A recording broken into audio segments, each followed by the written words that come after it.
second topical issue presented by Deputies Helen McEntee and Dominic Hannigan to the Minister for Education and Skills on the preferred site for the development of the new secondary school in Kells, County Meath.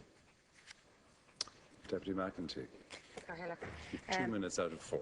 Thank you. Minister, obviously the building of a new secondary school in the town of Kells is an extremely important issue for not just the town but obviously the surrounding communities. The local community supports the building of a new school, but obviously they want to see it completed as soon as possible, and it's equally important that the right site is chosen and that obviously future needs and current needs are met. Bearing that in mind, I, along with my colleague Deputy Hannigan, surrounding deputies and also the Town Council and the local area councillors have raised concerns about the Cavan road site. We've expressed the views that obviously we think the Navan site would be better in a long-term, better as a long-term solution. Recently, the Kells development plan zoned 2 suitable sites, but it's my view, and as I said, it's my colleagues' views, that every effort should be made to develop the school on the community zone land adjacent to the actual existing school campus, which is complex on the Navan Road. The Cavan Road, the site is approximately 9.5 acres, however it's landlocked. Excuse me, Deputy, your phone may be too close to the microphone. It's landlocked in one, as there is a supermarket on one side, and there's an existing business on the other, and there's a residence on one side of it, so it can't actually be expanded to meet the future needs. On the Navan site, we have 12 acres, which is adjacent to the existing schools. The landowner has actually confirmed willingness to do a land swap, and this obviously could be completed within a short time frame. The site would also allow for future expansion, which I think is extremely important. It has been acknowledged that approximately 240 metres of new road would be needed for this area, but it has also already been told that the land is available free of charge to the department should they decide to actually go with this.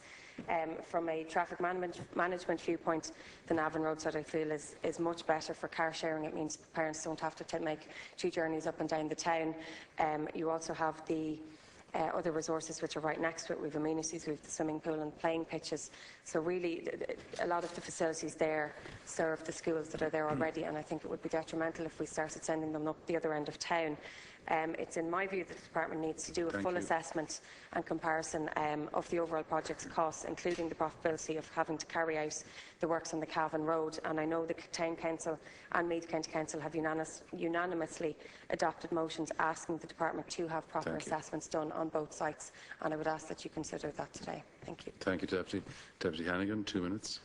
Last Kieran Corla, and as my colleague said, I think the first thing to say, Minister, is that the people of Kells are fully supportive of the proposal to build a new secondary school, and the issue here is about the location of that site. We have 2 sites, one on the Cavan Road at the north end of the town and one on the Navan Road at the south end of the town. The Kells development plan has zoned both sites for the purposes of building a new school. The important thing for us is that the right site is chosen. We've spoken about this in the past, Minister.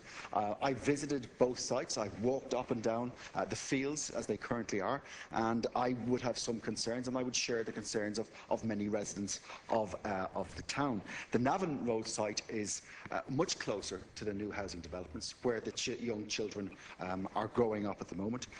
That site would enable them to walk to school, to cycle to school in safety, and it would also, of course, make it easier for their parents to drop the children to school. It's closer to the existing school campuses, whereas, as my colleague outlined, we've got a local swimming pool, we've got sports pitches, so it's really a campus there just waiting for this particular new school. I've spoken to many residents in Kells about that, and they are perplexed about why we would look at putting a school out on the Cavan Road at the north end of town. People don't understand it. They're not particularly happy about it. We've spoken about this in the past. You said to me that you needed to see some sort of a consensus on behalf of the town councillors. Well, we went to the town councillors, and cross-party, they've put forward a motion asking the department to put the site on the Navan Road as opposed to the Cavan Road. And that motion, I think you've had a copy of that sent to you. My understanding is that there were some issues in relation to landlocking, but that's been resolved, and that the landowners will give permission for any access road to be built. So what we're looking for here today, Minister, is we're looking for a commitment that a review would be carried out of the merits of both sites.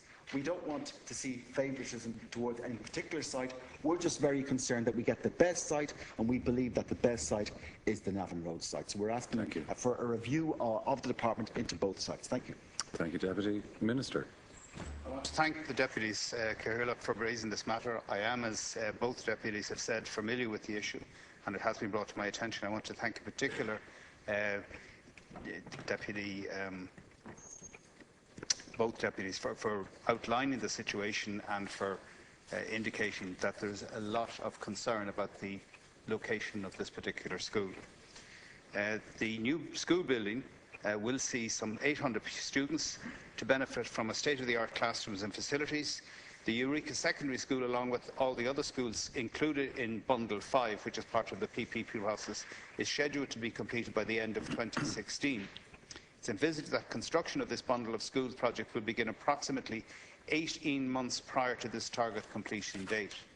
The delivery of the school through the PPP process is being carried out with the assistance of the NDFA. The deputies will be aware that a site in Kells was acquired by the department in 2007. This site is considered suitable for the development of the planned post-primary school, and on the basis the project for the Eureka School was included for delivery under the PPP Schools Bundle 5.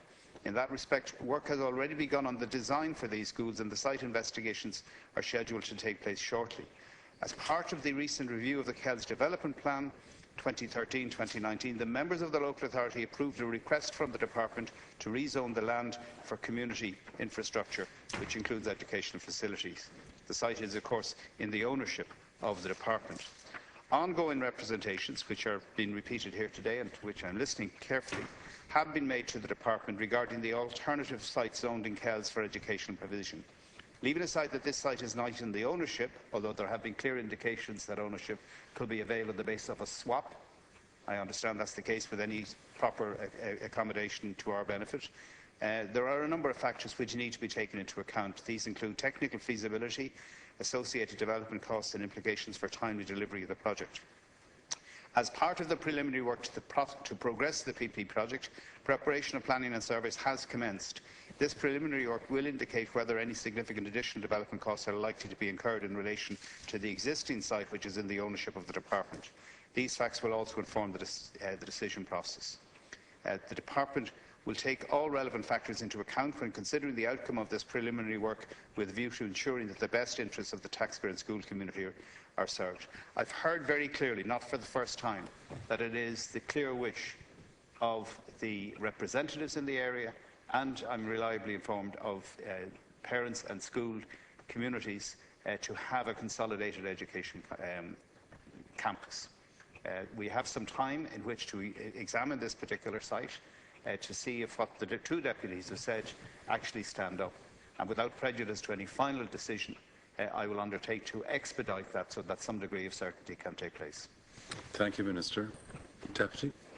Thank you very much for his response. You know, as you said, there's technical issues that have to be addressed, cost and timely delivery, and the fact that we've mentioned that the landowner is willing to do a land swap, and this could be completed in a very short time frame. We're talking less than 3 months. I think it would obviously speed up the process quite a lot. So just obviously, again, I thank the Minister for his response. I do think that a full review of both sites would be very worthwhile, and I think obviously a lot of what has been said here today would be made very clear by this assessment. So thank you. Thank you, Deputy. Deputy Hannigan. Thank you, Minister, for that comprehensive reply, which we welcome, and we welcome your commitment to look at this. The one point I would raise is the fact that I welcome that you're going to look at the additional development costs. As you know, within the programme for government, we've got a commitment to look at the cost-benefit analysis. So I would expect that these development costs won't just be financial costs, they'll be social benefit costs as well. So we look at things like the additional journey time costs for parents to bring their kids out the other side of town, the additional traffic management costs, congestion costs, all those things should form part of this appraisal when you come to carry out the review. So thank you for your time, and I look forward to a positive outcome. Thank you, Deputy. Minister. I respond briefly by saying that I welcome this matter being raised here again. It has been raised by a number of deputies on occasions. I think we have a degree of clarity now in relation to the choice between the two sites. I think without prejudice to any final decision, I think we should have a comprehensive cost-benefit analysis in the totality of the terms outlined by both deputies as quickly as possible, so as not to delay the project and to ensure that the 800 pupils are accommodated by 2016. And I will report back to both deputies and indeed to all of the deputies in the constituency in this matter. Thank you. Thank you, Minister. That concludes that topic.